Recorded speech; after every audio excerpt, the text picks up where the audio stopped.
As some of you know, prior to my time here at Notre Dame, I spent 3 years at our local parish just down the street, St. Joseph's on Hill Street.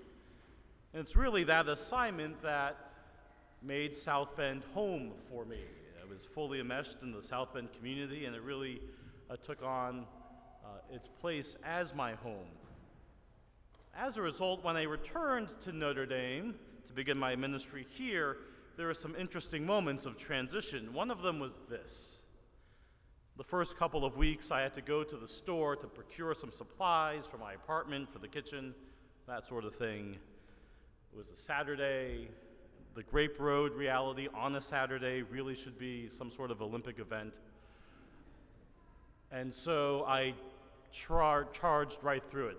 Had a list of things to buy, went from store to store, navigated the chaos, and was so intent on the task that I was so grateful when completing it. I drove home, and it wasn't until I was sitting in the driveway of St.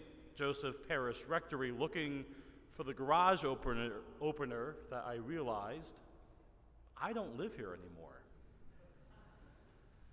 This is not my home. The autopilot had kicked in so strongly that without any thought or concern, I had navigated my day-to-day responsibilities and simply taken the route home that I had known for the 3 years previous. That sense of autopilot, that sense of being carried by the day-to-day minutiae of life is a strong one in us. And we've all had these moments. Who here hasn't done something like walk into a room and completely forget what they were about to say, or genuflected before entering a theater or some other event? These things happen. It's easy for us to be so caught up in the minutiae of life that we forget where we are, and sometimes what we're supposed to be doing. And so, the Baptist calls us this day, friends, to shake ourselves out of our day-to-day routine, out of the minutiae of life, to simply remember who we are and who God has called us to be. The Baptist enters the life of the people in Judea and enters our life this Sunday, a little weird, a little eccentric, a little curious, precisely to shake us out of the rhythm of our day-to-day life, to reorient ourselves to the God who comes to us, and to remind us that He is the one we seek, that heaven is our true home, and that every single thing we do in this life is meant to aid our journey there. In many ways, the Baptist's coming on this second Sunday of Advent is particularly apt for us here on the university schedule, because this is the point in the semester where all of us are, for the most part, on autopilot. We have entered survival mode. We know what awaits us in a couple of weeks. We know how many finals remain, how many words remain to be written. And it is easy for us to simply lower our shoulder, charge through, and simply pray that we get to the end. And when that's the mode we encounter, it's hard for us as Christians to live the reality of the season and to be thoughtful about the solemnity that approaches. When we hit that point, when we enter survival mode, it's easy for us to be so intent on the tasks before us that we miss the invitation of this Advent and, frankly, of the Lord coming at Christmas. And so on this Sunday, friends, on this Sunday, in the midst of our papers, exams, and studyings, in the midst of our multitude of preparations for the weeks ahead, the Baptist calls to us and says, remember where we are headed. prophet Isaiah reminds us of the glory of heaven, reminds us of the perfect peace, the perfect serenity, the perfect love that awaits us at the end of all time, when this world will come to pass and when the next world will come to be.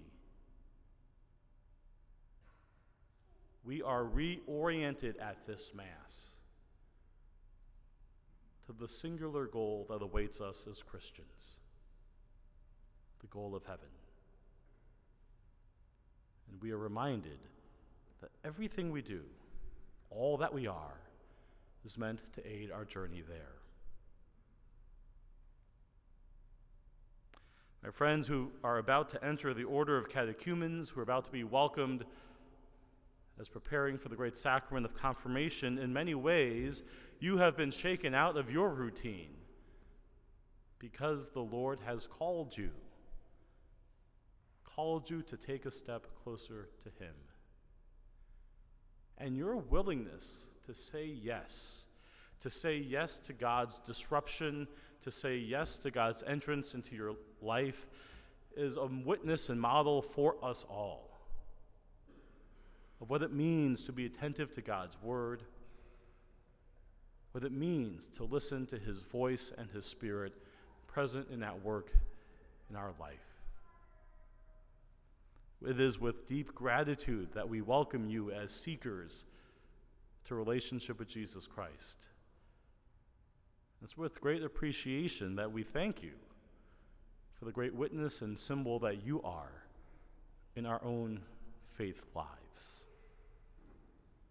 And so, friends, the witness of these seekers, the witness of today's gospel, calls us to ask a simple question.